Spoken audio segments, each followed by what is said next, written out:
1. Êxodo é o segundo livro da Bíblia, capítulo 1.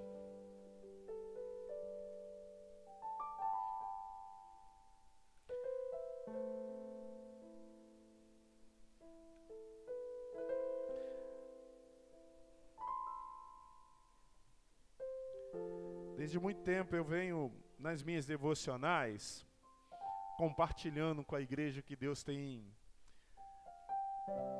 movido no meu coração, né? E eu tenho só uma rede social, que é o WhatsApp, e de forma que você não pode me seguir no Instagram. O Diogo tá tentando me convencer ali, mas ele tá orando pouco, assim. Eu não estou convencido. Eu não tenho Facebook, mas se você quiser me seguir é fácil, é muito fácil. Por exemplo, eu estou fazendo reflexões sobre o livro do Êxodo. Então leia o Êxodo que você está seguindo o pastor. Voltei ao Antigo Testamento. Na verdade, eu terminei o livro do Êxodo essa semana. Vou começar agora, talvez em Levítico. Êxodo, capítulo 1.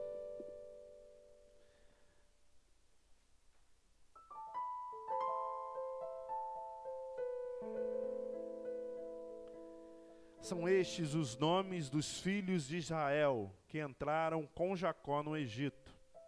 Cada um entrou com a sua família. Ruben, Simeão, Levi e Judá. Issacar, Zebulon, Benjamim, Dan, Naftali, Gad, Asser. Todas as pessoas, pois, que descenderam de Jacó foram 70. José, porém, já estava no Egito. Faleceu José, todos os seus irmãos e toda aquela geração. Mas os filhos de Israel foram fecundos e aumentaram muito, e se multiplicaram e grandemente se fortaleceram, de maneira que a terra se encheu deles. Entre mentes, se levantou um novo rei sobre Israel, que não conhecera a José. Ele disse ao seu povo: eis que o povo dos filhos de Israel é mais numeroso e mais forte do que nós. Usemos de astúcia com ele, para que não se multiplique, e seja o caso que, vindo guerra, ele se ajunte aos nossos inimigos e peleje contra nós e saia da terra. E os egípcios puseram sobre eles feitores de obras, para os afligirem com suas cargas. E os israelitas edificaram a Faraó as cidades celeiros, Pitom e Ramsés. Mas quanto mais os afligiam, mais se multiplicavam. Tanto mais se espalhavam, de maneira que se inquietavam por causa dos filhos de Israel. Então os egípcios, com tirania, faziam servir os filhos de Israel. E lhes fizeram amargar a vida com dura servidão, em barro e em tijolos, com todo o trabalho no campo, com todo o serviço em que na tirania os serviam. Bondoso Deus, meu Pai eterno, nós precisamos da Tua luz santa que ilumina a alma, para que o nosso espírito entenda isso, entenda essa mensagem, esse propósito, esse querer, esse favor, e que essa palavra tenha um lugar na vida da gente, na família da gente, nos intentos da gente, e nós possamos viver em ações de graça, conduzidos pelo Teu Espírito Santo. Eu te oro isso, Pai eterno, no nome de Jesus Cristo. Amém. O livro do Êxodo provavelmente foi escrito por Moisés e conta a história A história inspirada por Deus, que vem a ser a mensagem do Senhor para a vida da gente. Da saída, né, do povo de Deus do cativeiro egípcio. O cativeiro egípcio foi um dos cativeiros. O povo de Deus passou por alguns cativeiros, e o cativeiro egípcio certamente foi um dos cativeiros mais penosos, mais doloridos, que mais maltratou o povo de Deus. O povo de Deus estava numa terra estranha, numa terra que não é aquela terra a qual Deus havia prometido lá para o Abraão, a terra que mana leite, mel, uma terra deleitosa. Essa terra, ela subjugava, oprimia e maltratava os homens de Deus, as mulheres de Deus, as crianças de Deus, o povo eleito do Senhor. A curva estava sendo feita de maneira estranha, porque este não era o propósito de Deus para a vida do povo. O maltrato, a opressão, a subjugação, assim, era um trato coercitivo, era trabalhos forçados, era forma de imprensar, de exigir. Vocês não têm mais liberdade, vocês não vão para onde quer, não intenta o que quiser, os seus planos têm que passar pelo crivo do império faraônico, do império egípcio. Vocês vão trabalhar sobre dura cerviz, sobre a tirania de um rei. E como é que pode o povo de Deus, aquele que Deus havia dado uma ideia para ele, aquele a quem Deus havia prometido uma herança bendita?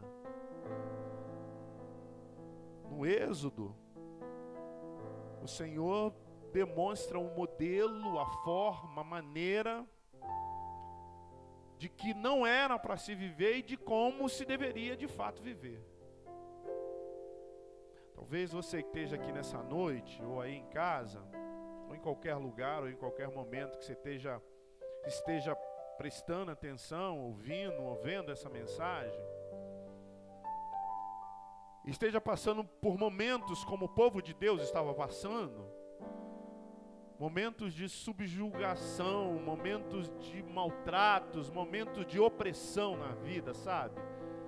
Você sabe que este não é o caminho de Deus para você. Você sabe que essa dor não é uma dor que faz parte da vida. Todos nós, em algum momento da história, passamos por momentos doloridos. Você que tem plena consciência que o maltrato dessa vida, dessa existência, está acima da média, está acima do limite. Então, Deus trouxe você aqui, certamente, para que você ouça uma palavra e aprenda a suportar, mas mais do que isso, suplantar, vencer, superar esse tempo de dificuldade que você está vivendo. No Êxodo de Deus demonstra a liberdade, a revelação e a habitação. No Êxodo Deus diz o que, como e porquê. No Êxodo Deus liberta, mostra o caminho e diz para onde tem que ir. No Êxodo ele desloca, tira de um lugar para o outro, ele imprensa, ele empurra, ele faz chegar. De forma que o Êxodo é um ato revelador da graça soberana de Deus para as nossas vidas. O texto começa falando sobre os filhos de Jacó. Os filhos de Jacó, mais propriamente os 11, porque nem Benjamim, apesar dele estar nesse texto, e nem José, pode ser contado com os 11, lembra? Aqueles 11 que pegaram o irmão mais novo, o caçula, e venderam ele. Fizeram ele como negócio, como objeto, como coisa, para um mercador medianita que revendeu ele lá para o Potifar, para o egípcio lá. Chegando lá, ele é caluniado e vai parar na prisão. Veja bem, olha a história do José. Ele começa sendo mal querido pelos seus próprios irmãos. Alguns deles querem até tirar a vida dele. Mas aí há um estalo de piedade no coração de alguns, especialmente no mais velho. E aí eles vendem. Então José passa a ser uma moeda, uma coisa de troca. Para piorar a situação, ele é revendido para o império. Quando você entra como escravo no império, você vai ser escravo. E a situação não melhora, a situação piora, porque ele sendo vendido como escravo para o maior império da terra na época, ele é caluniado pela mulher do seu senhor e é colocado na prisão.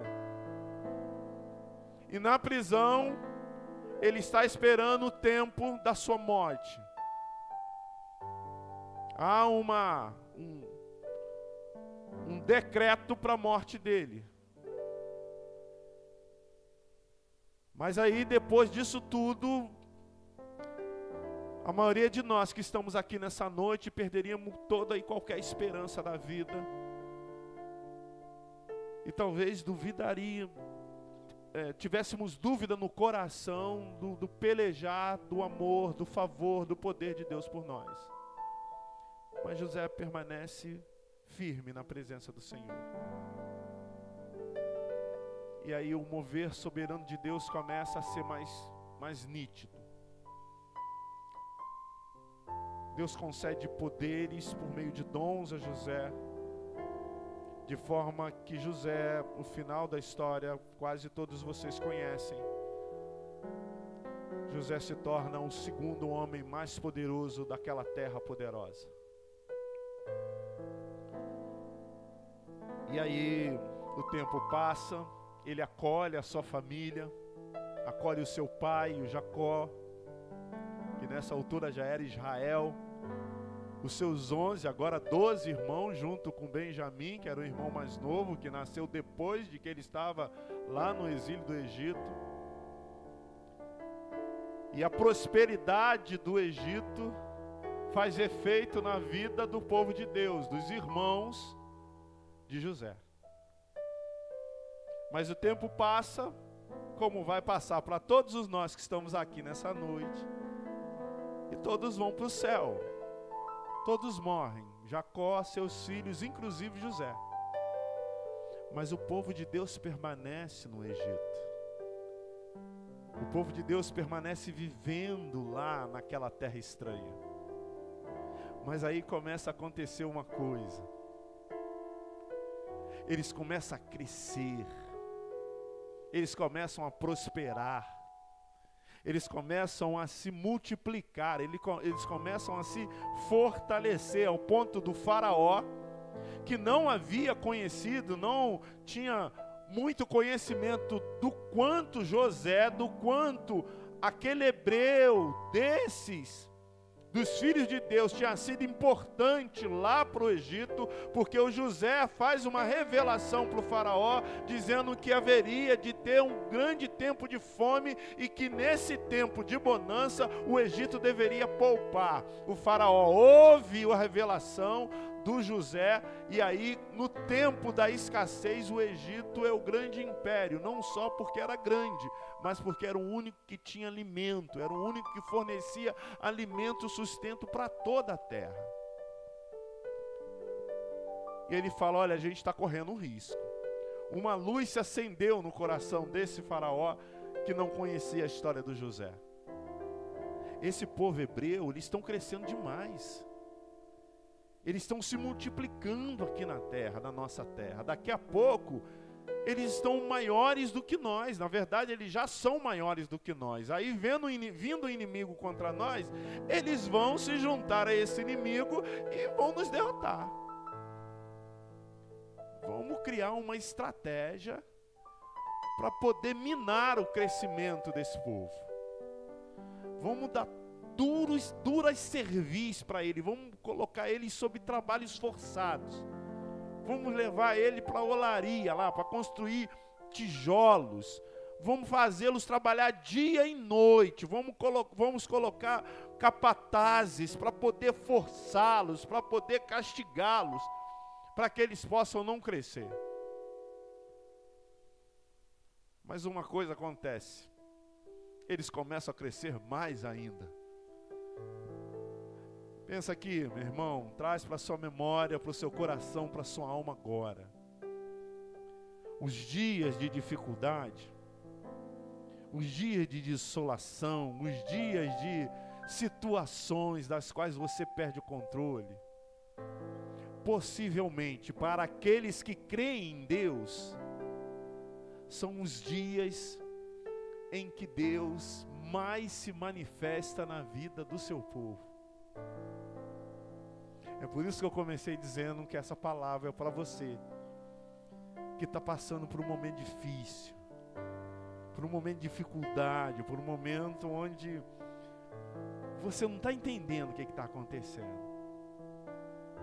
Deus é gracioso e Deus é soberano, meu irmão.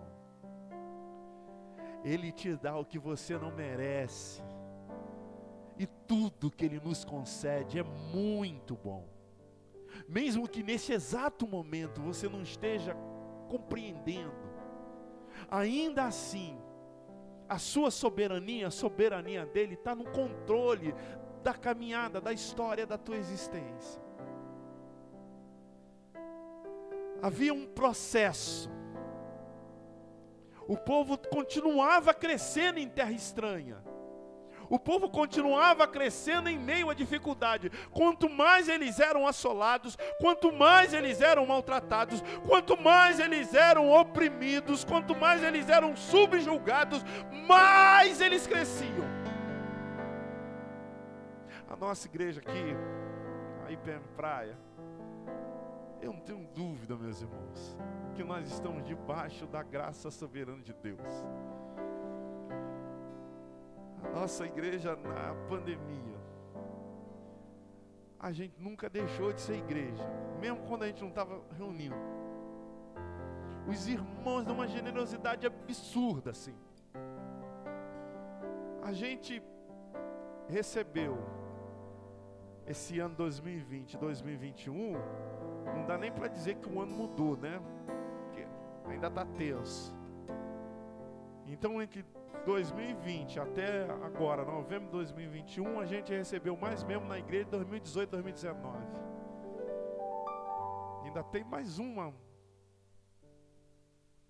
leva de loucos assim, né? Porque nessa igreja só tem loucos por Jesus.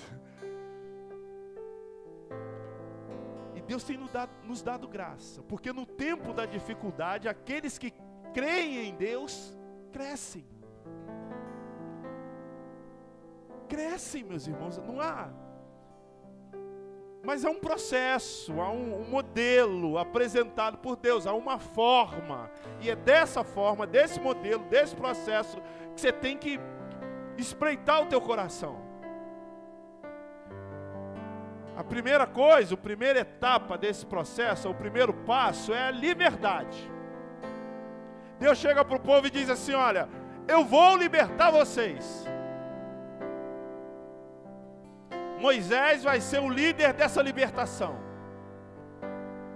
Primeiro passo para crescer na dificuldade é crer que Deus é um Deus libertador. Deus não é um Deus que permite, Deus até que permite, mas não tolera a opressão do seu povo. Deus não está feliz com o maltrato, com a opressão, com esse momento onde você está sendo subjugado. Mas é um processo. Primeiro ele desloca, ele liberta, ele diz o quê? Ele tira você do Egito. O que é o Egito? O Egito é um mundo tenebroso, é um mundo sem misericórdia, é um mundo que maltrata, é um mundo que jaz no maligno, é um mundo que oprime, é um mundo que te entristece, é um mundo que te adoece, é um mundo que não te tolera, é um mundo que vira as costas para você. Este é o Egito. Este tempo, este mundo que nós vivemos, é um mundo que o maligno quer controlar.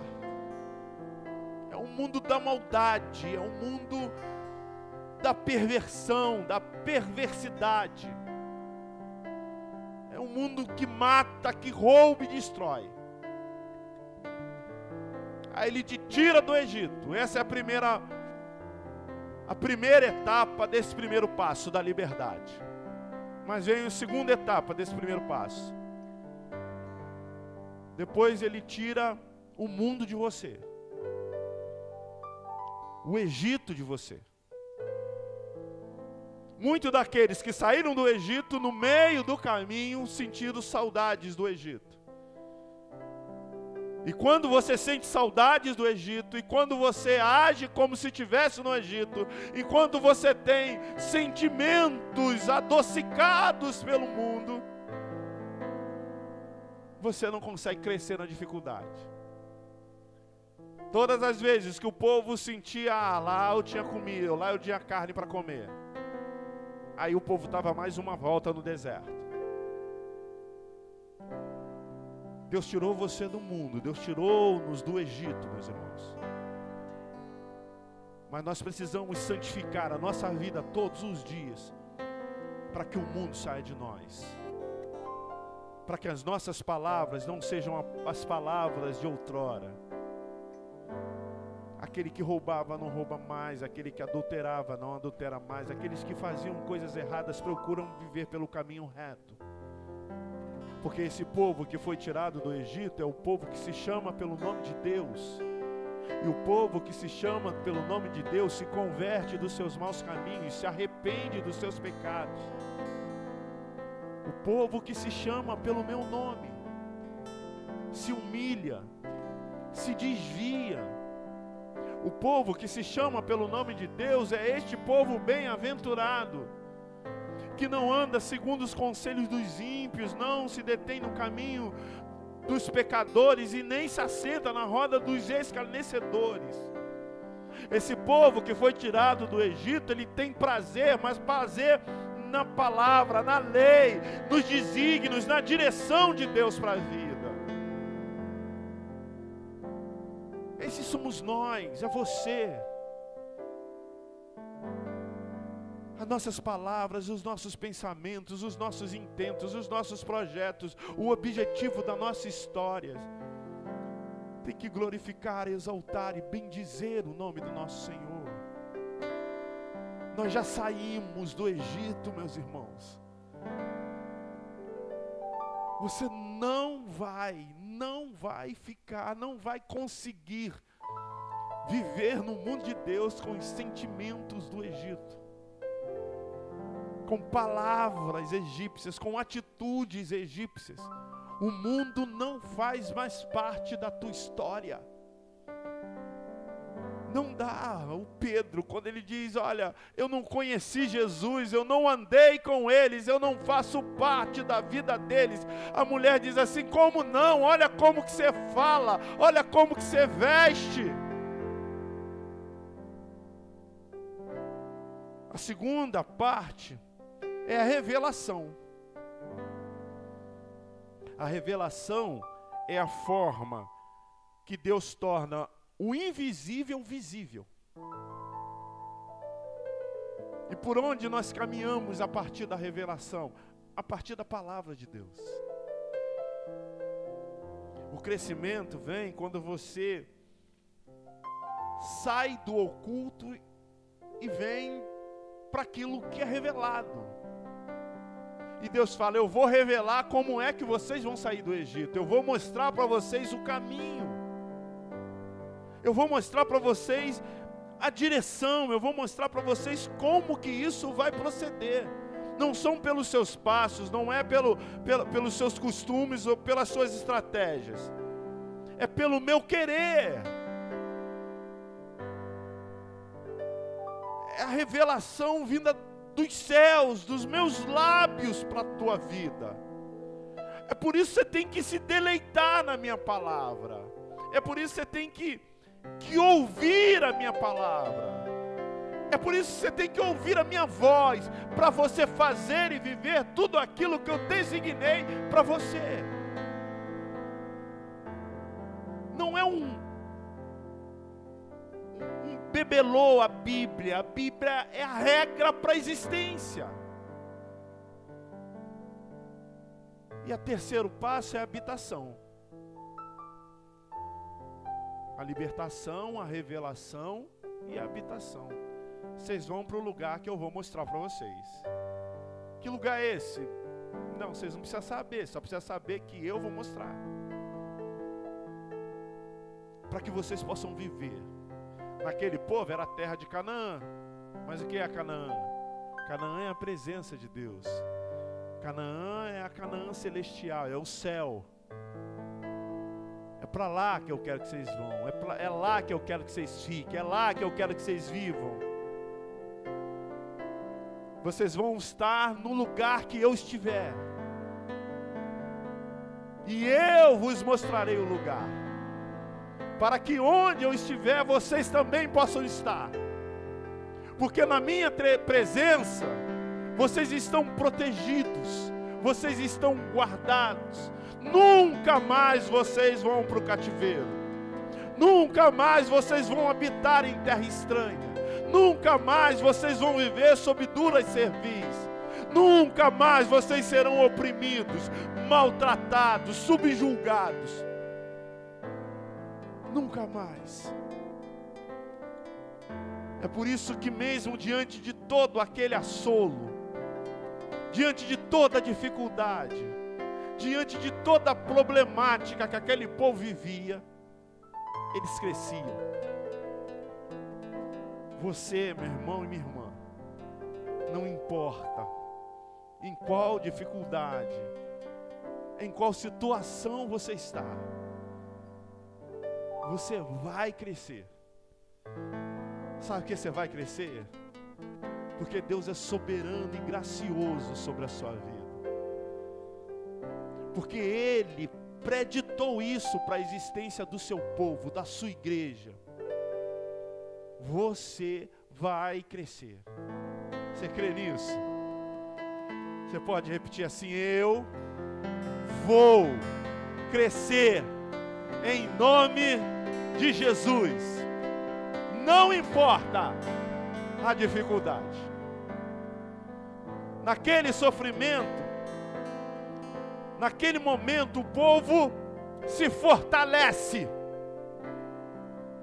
Você já parou para pensar que tinha um povo, a terra estava sobre penúria, a terra estava sobre um mover de escassez, não havia alimento na terra, a terra não era próspera, a terra não era fértil, mas tinha um povo que prosperou.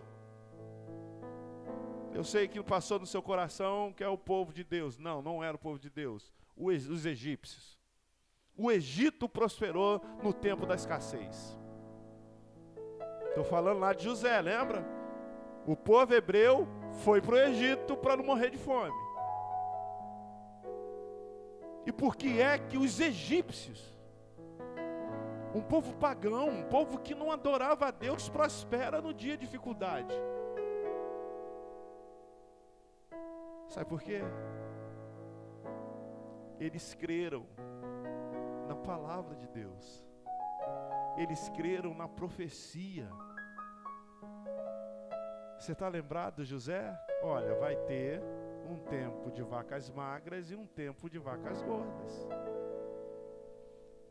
Um tempo de vacas gordas e um tempo de vacas magras. Poupa no tempo das vacas gordas e não terá escassez no tempo das vacas magras. O faraó creu na palavra de José, ou na palavra de Deus por meio da vida de José. E aí o Egito prospera no tempo de escassez. Eu e você, nós precisamos crer nas profecias, meus irmãos. Quando eu falo isso, eu sei que alguns pensam que eu estou falando daquelas profecias que alguns irmãos fazem para as nossas vidas. Eu quero dizer que eu creio que Deus levantou alguns irmãos com dons proféticos. Eu creio, porque a palavra de Deus elenca isso no tempo de Jesus, no tempo da igreja primitiva. Eu creio. Mas não existe nada mais abrangente, mais completo, mais verdadeiro do que a profecia contida na palavra de Deus. É por isso que eu leio a Bíblia todos os dias da minha vida, porque eu sei que aqui a palavra para o meu destino, para o meu futuro, para o futuro dessa igreja, porque essa palavra de Deus é uma palavra profética. Quando eu creio e vivo essa palavra, eu creio e vivo a profecia, a voz de Deus para a minha existência. E não há possibilidade de você viver diante, pela palavra do Senhor, e não se fortalecer, e não crescer, e não prosperar. O faraó creu na palavra do José, ou na palavra de Deus por meio da vida do José, e o Egito prospera. E por que é que nós devemos crer na profecia, nas profecias do Senhor? Porque as profecias é a base da promessa. Como eu disse, eu creio em irmãos e irmãos que são levantados por Deus e têm dons proféticos. Mas esses dons proféticos têm que ter como base as promessas de Deus. Sem as promessas não há profecia. E quando eu creio e vivo debaixo de uma profecia, eu experimento as promessas. E se eu experimentar as promessas, o propósito se cumpre na minha vida. São o que eu chamo dos 3 P's da prosperidade: propósito, promessa e profecia. Eu creio na profecia, experimento as promessas e vivo e existo pelo propósito. Não pelo meu propósito, mas pelo propósito do meu Senhor. Nós temos que crer nas profecias nos momentos mais difíceis das nossas vidas. E se você crer na profecia, você suplantará, vencerá, vai superar todo e qualquer momento de dificuldade que a existência humana ou que a vida nos propõe. É isso que aconteceu com o povo de Deus naquele momento de dificuldade, de opressão. Eles cresciam e se fortaleciam. Nada era mais forte do que o propósito, a promessa, a profecia dada por Deus para a vida deles. Há uma profecia sobre a tua vida, meu irmão. E sobre essa profecia, Deus está te fortalecendo. Você pode repetir comigo assim, ó. Fala assim, ó. Existe uma profecia sobre a minha vida. E sobre essa profecia, eu estou me fortalecendo. Amém.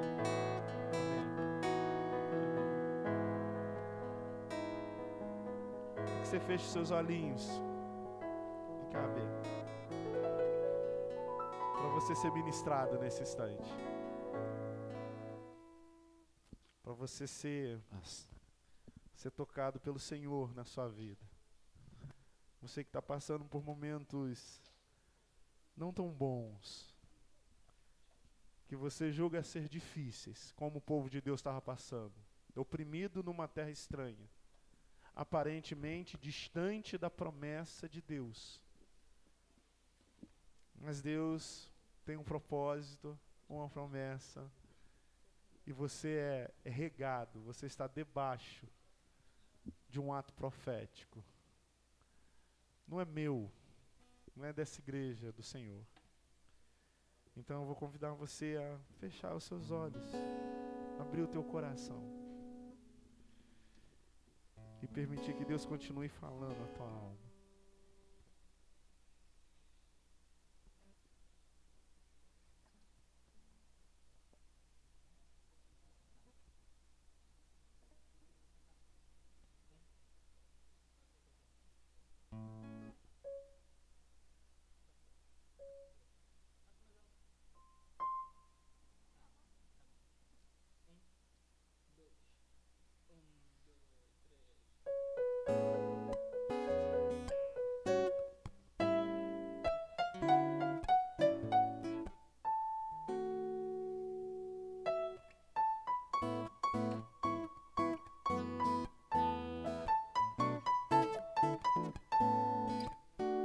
O trenzinho que caminha pelo trilho vai depressa até chegar ao seu destino.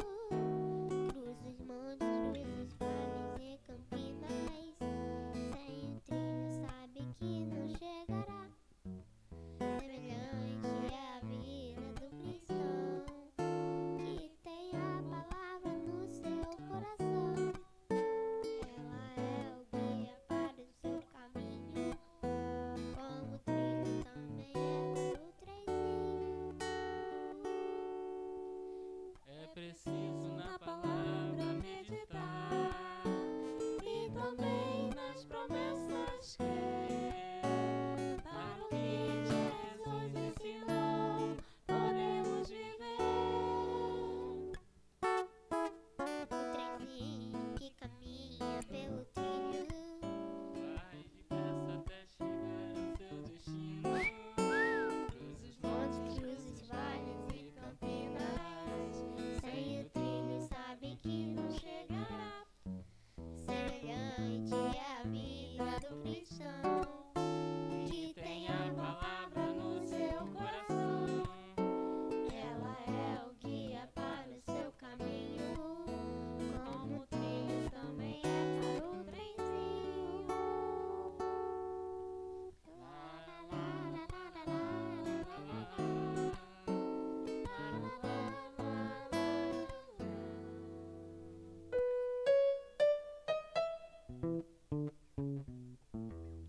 Tchurururu.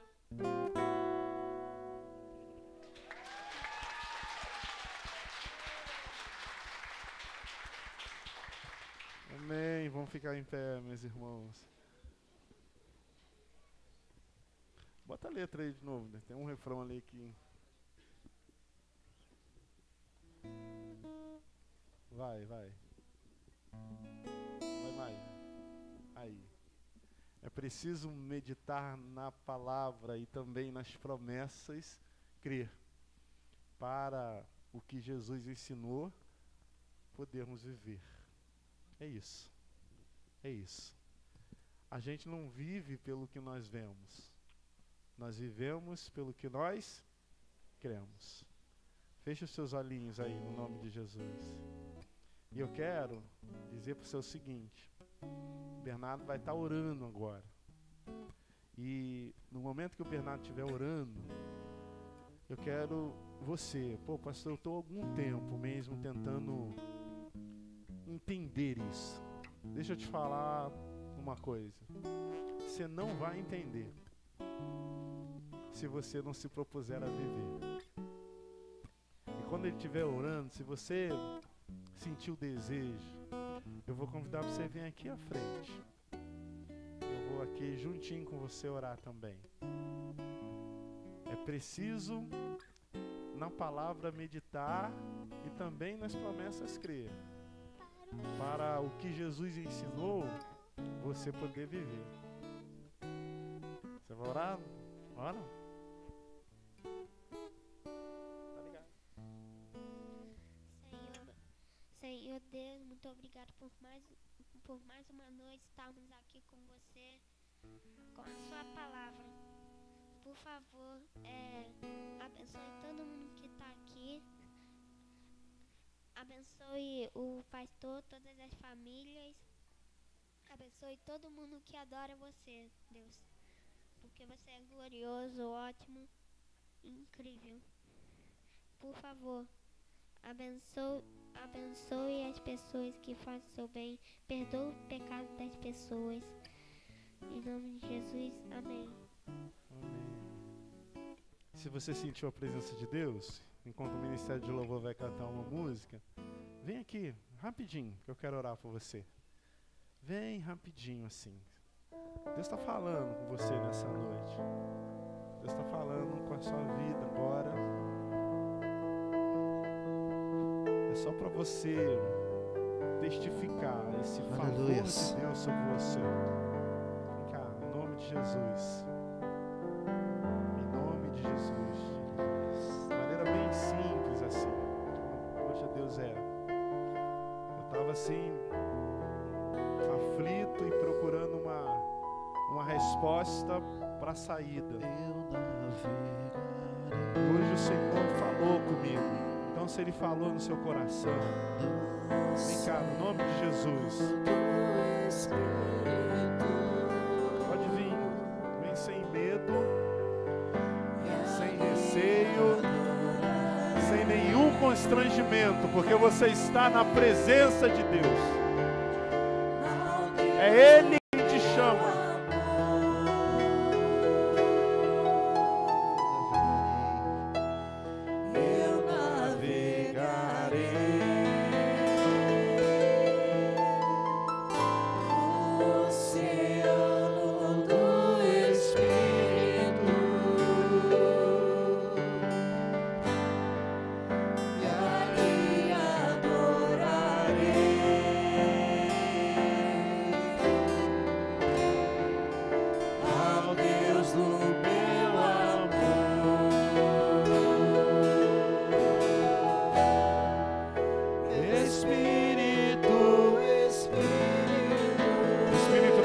Agora no teu coração. Vem, pode vir. Há um Deus sobre a sua vida. O mesmo Deus que tirou o povo do Egito. O mesmo Deus que trouxe liberdade em meio à opressão.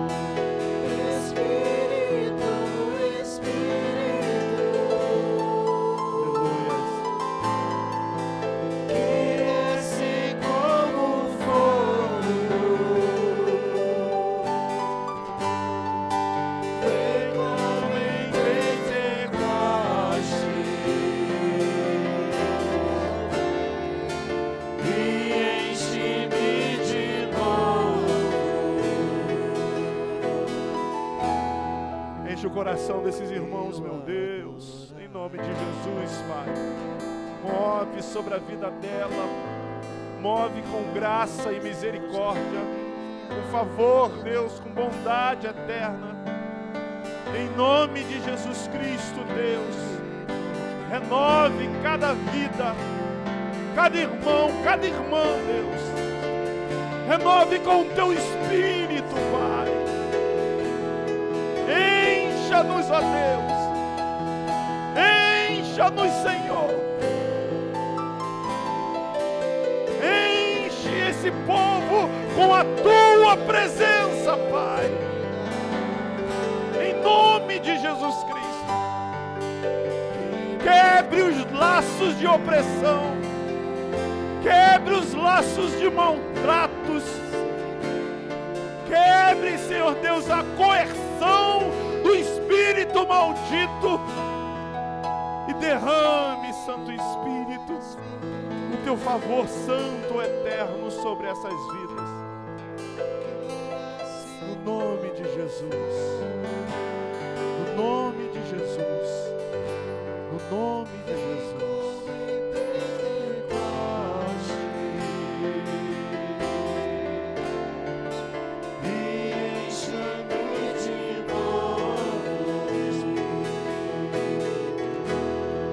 a bondade de Deus Todo-Poderoso, meus irmãos, que a graça bendita do nosso Senhor e Salvador Jesus te guarde, cuide de você, onde quer que você esteja. Que o poder do Espírito Santo te conduza aos tempos gloriosos do Senhor, a santa presença de Deus. Não só você, mas a tua casa também. A igreja santa do Senhor espalhada pela terra, fazendo-te crescer e fortalecer em meio às tribulações. Não só hoje, nesse tempo, mas até a sua volta. Amém? Deus te abençoe, meu irmão. Deus te guarde em todo o tempo. Amém.